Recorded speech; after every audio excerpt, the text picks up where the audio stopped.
The scratching sound started again.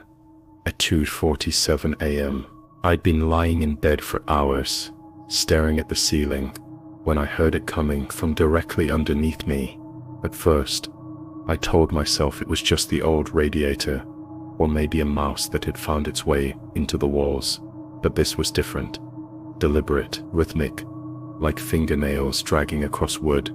I grabbed my phone and turned on the flashlight, my heart already pounding. The bedroom felt colder somehow, and the shadows seemed to move in ways that made my skin crawl. I slid out of bed and got down on my hands and knees, peering into the dark space beneath my mattress. That's when I saw it, a folded piece of white paper pressed against the far wall. My hands shook as I reached for it.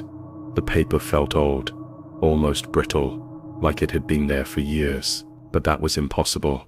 I'd cleaned under there just last week when I was looking for my lost earring.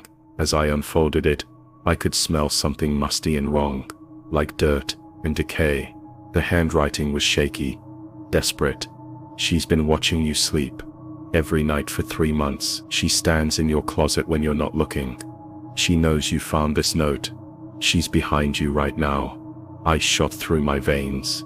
I spun around, but my bedroom was empty, just shadows and furniture in the pale moonlight. I laughed nervously, trying to convince myself this was some sick joke. Maybe my roommate put it there, or my little brother when he visited last month. But deep down, I knew neither of them would do something this cruel. I was about to crumple up the note when I noticed there was writing on the back. My blood turned to ice as I read, "Don't turn around this time." The floorboard behind me creaked.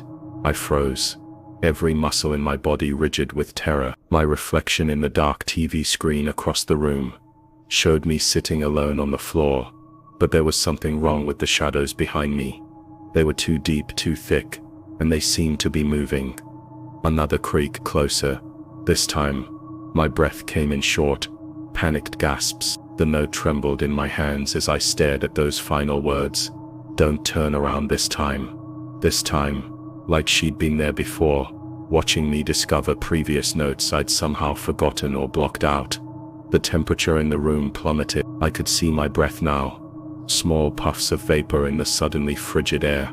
Behind me, I heard the faintest whisper of fabric, like someone in a long dress shifting their weight from foot to foot. "I know you're there," I whispered, my voice barely audible. The presence behind me seemed to lean closer. I could feel cold breath on the back of my neck, carrying that same smell of earth and rot that had clung to the paper. My phone's flashlight flickered and dimmed. "Please," I begged, tears streaming down my face. "Please just leave me alone." A low, rasping chuckle filled the air. Then in a voice like grinding bones, "But Sarah, we've been having such fun together. Every night. You just never remembered until now." That's when I realized the most horrifying truth of all. This wasn't the first note. The scratching sounds, the cold spots, the feeling of being watched. It had all been happening for months. But somehow, every morning I'd forgotten. Every morning I'd wake up with no memory of the terror from the night before. Until tonight. Tonight, something had changed. Tonight, she wanted me to remember. The phone's light died completely, plunging the room into absolute darkness. In that suffocating black, I heard her move closer, her presence looming directly behind me.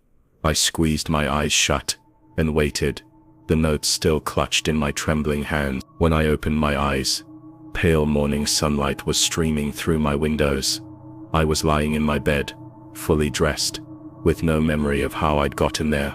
On my nightstand sat a neat stack of paper, dozens of notes in that same shaky handwriting, all dated over the past 3 months. The top one simply read, "See you tonight, Sarah."